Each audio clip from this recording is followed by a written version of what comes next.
so I really began working with the gunny, working with the officer selection office team there in Chicago. And, it was a long, hard winter running along Lakeshore Drive and Lake Michigan. If anyone's ever been to Chicago, they know what that lake air is like during the winter time. You're getting hit in the face with the snow, the hail, the wind. It's freezing cold, but I had this desire to become an officer Marine, so I had to get that run time underneath. I had to increase the number of the Marines do crunches different than, their crunch is not a normal crunch. So I had to learn how to do the Marine Corps setup, and I had to do this arm hang. I'd never arm hang before, and I just remember working really hard all those months to make sure that every time we were running that test, because you worked with this great office, and they are getting you into the condition that you need to be into.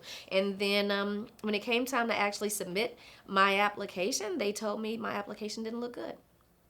They said, your application doesn't look good.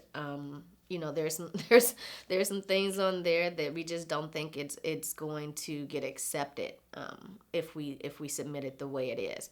Obviously I was an age waiver at that time because I was already 30 years old. I also had a child, so that was a waiver.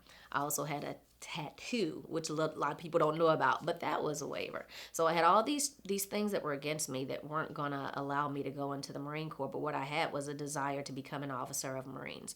And I was actually interviewed by the regional director at that time, and he was a major, and I'm not saying the official title of what it was, but he was the person that controls the entire east side on this side of the Mississippi River. And he said that he would do an interview with me, and at the end of the interview he would decide whether or not he wanted me to become one of his Marines, because becoming a Marine is a huge thing. So I remember I told my bosses at Walgreens, I said, this major is going to call in today, and he's going to interview me, and I said, so when that call comes in, I'm going to step out to my car to have it. I'll tell you about Walgreens' impression of my wanting to become a Marine in a second. But so I told them this call was coming in. This major calls me, because Marine, right on cue, he calls me. I'm in my car waiting for his call. He calls. He talks to me and asks, he asks me questions. Why do you want to become a Marine? What about this? What about that? I mean, just really hard questions.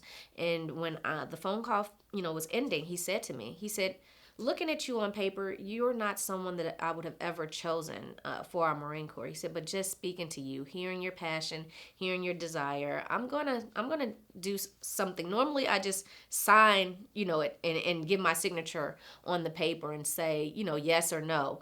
But I'm not just gonna sign on your application. I'm gonna write a statement, and then I'm going to sign, and I'm going to send it in. And that's how I was able to become an officer of Marines. Yeah, so I think the work of that office, the Chicago officer selection office, this major who interviewed me. So at the time that I went into the Marine Corps, the attrition rate for officer candidate programs is over 60%. Most of the people that try to become officers of Marines are not going to become officers of Marines. And OCS was a challenge, and TBS was a challenge. Matter of fact, the entire time I was in the Marine Corps, it was a challenge. It was like they never wanted me from the beginning.